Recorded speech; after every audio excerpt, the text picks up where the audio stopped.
We knew something was wrong with Malcolm. I remember seeing an x-ray of the curvature of his spine literally an hour after he was born. William seemed fine at birth. The initial x-ray was blurry, so they had to repeat it right away, and I was at this point realizing that William probably had the same thing that his brother had. And with James, we expected that he probably might have a problem, but it was clear that he had a curve as well.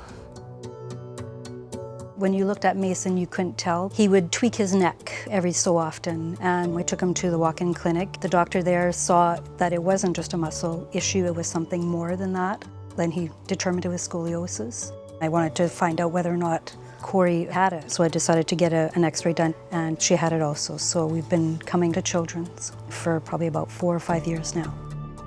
It's always a little different when you're treating children because you're really trying to think down the road about how their life experience is going to be. Decades tend to magnify any potential problems, so we're treating a 10-year-old, but we're thinking, how are they going to be at 40 when they've got a family and a job, and doing everything you can at that point to give them a full, long, high-quality life.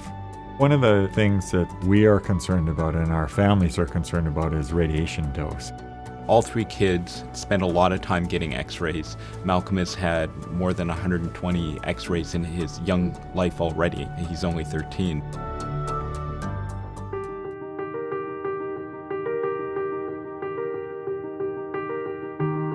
The problem with traditional x-ray is there's a lot of, in a way, wasted x-ray that goes through the patient.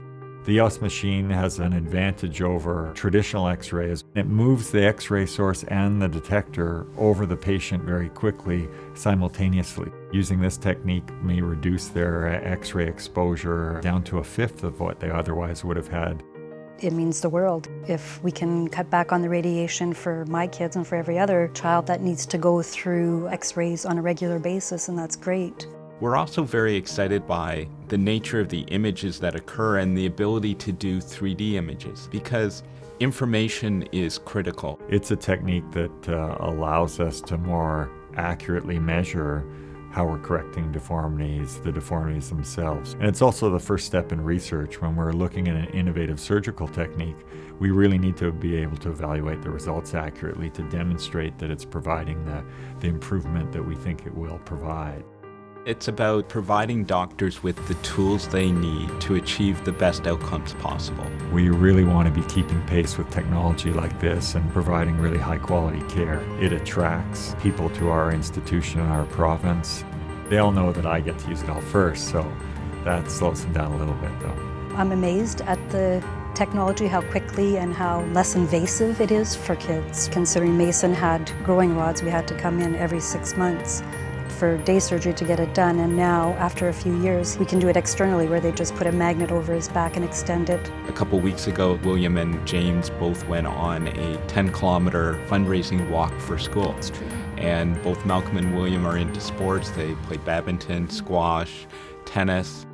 Yesterday I got a letter from a patient I opened up at home. She'd had a major scoliosis surgery done quite a few years ago, but she's in 4th year university saying, I'm active, I'm skiing, and just said thank you. So that'll keep me working hard for a long time.